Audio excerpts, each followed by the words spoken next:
A história de Goiás iniciou quando Anhanguera encontrou ouro às margens do Rio Vermelho e fundou o Arraial de Santana no século XVIII.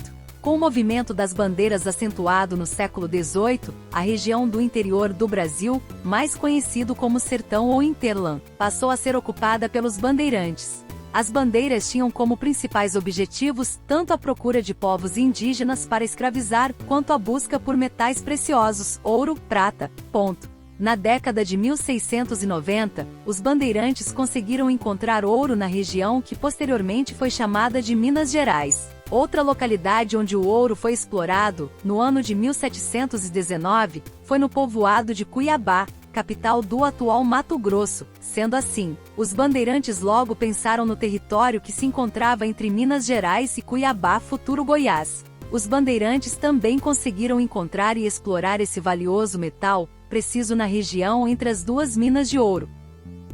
No ano de 1682, o sertanista, bandeirante, Bartolomeu Bueno organizou uma bandeira rumo ao sertão brasileiro. Com seu filho de 12 anos de idade, rompeu o mato adentro e chegou ao interior do Brasil. Com a morte de Bartolomeu Bueno, tanto a data quanto os motivos da morte do bandeirante são imprecisos. Seu filho Bartolomeu Bueno da Silva tentou refazer a expedição de seu pai cerca de 40 anos depois, em 1722. O Anhanguera, como ficou conhecido Bartolomeu Bueno da Silva, conseguiu encontrar e explorar ouro nas margens do Rio Vermelho em 1725.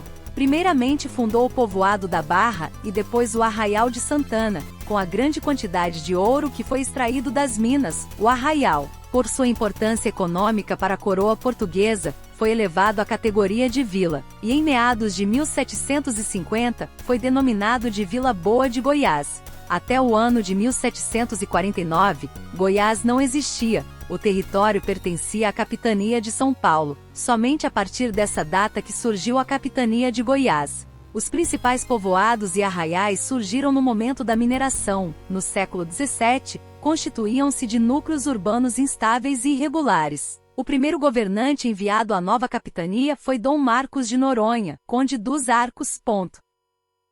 A mineração em Goiás teve o seu ápice em 1750. De 1751 a 1770, a extração e exploração do ouro foi diminuindo drasticamente. Do ano de 1770 adiante, a mineração entrou em decadência, o que provocou o abandono de muitos povoados goianos.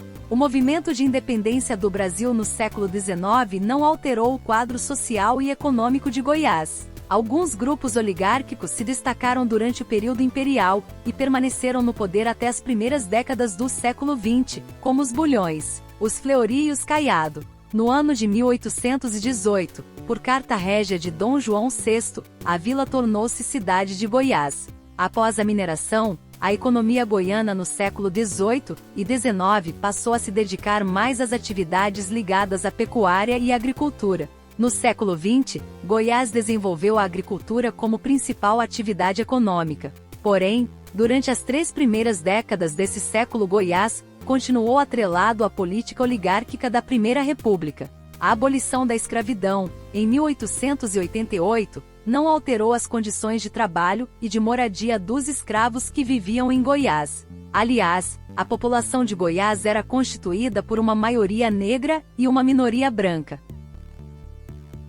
No século XX, a oligarquia dos Caiado tomou o poder político do Estado até a Revolução de 1930.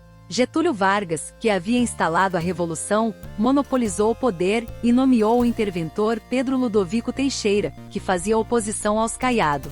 Um dos primeiros atos políticos de Pedro Ludovico foi executar a política de transferência da capital. Primeiro realizou um levantamento para a escolha do local onde seria construída a nova capital. A região escolhida era próxima à cidade de Campinas, Campininha das Flores. Depois iniciou as obras da construção da nova capital, Goiânia, em 1933. A capital foi transferida por decreto no ano de 1937, selando o fim de mais de 200 anos da cidade de Goiás como capital do estado.